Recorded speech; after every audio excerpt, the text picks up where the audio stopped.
গরমকালে খুব বেশিক্ষণ রান্নাঘরে কাটাতে আমাদের কারোরই ভালো লাগে না, আর তাই চটজলদি মজাদার কিছু খেতে মন চাইলেই বানিয়ে ফেলুন এই পদটি।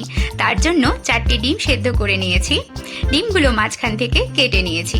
এরপর দিয়ে দিচ্ছি 1 চা চামচ হলুদ গুঁড়ো, 1 চা চামচ লঙ্কা গুঁড়ো, 1 চা চামচ গরম মশলা গুঁড়ো, 1 চা চামচ গোলমরিচ গুঁড়ো আর 1 চা চামচ নুন। এরপর মশলাগুলো ভালোভাবে ডিমের সাথে মিশিয়ে নিচ্ছি। এরপর কড়াইতে 1 টেবিল চামচ তেল দিয়ে দিলাম। তেল চারদিকে ছড়িয়ে নিচ্ছি। তেল গরম হয়ে এলেই দিয়ে দেব ডিমগুলো। কুসুম যাতে বেরিয়ে না যায় তার জন্য কুসুমের দিকটা নিচ দিকে রেখেই প্রথমে ভালোভাবে ভেজে নিতে হবে। ভাজা হয়ে গেলে উল্টে নিয়ে অন্য দিকটাও ভালোভাবে ভেজে নিতে হবে। এরপর ভাজা ডিমগুলোকে তুলে নিয়ে কড়াইতে সামান্য তেল দিয়ে দিলাম। তেল গরম হতেই দিয়ে দিলাম পেঁয়াজ কুচি আর কয়েকটা লঙ্কা। পেঁয়াজ সামান্য ভাজা হয়ে এলেই দিয়ে দেব কিছু টমেটো কুচি আর দিয়ে দিচ্ছি 1 চা চামচ গরম মশলা গুঁড়ো, 1 চা চামচ আদা গুঁড়ো, খুব সামান্য লঙ্কা গুঁড়ো আর 1 চা চামচ ধনে গুঁড়ো।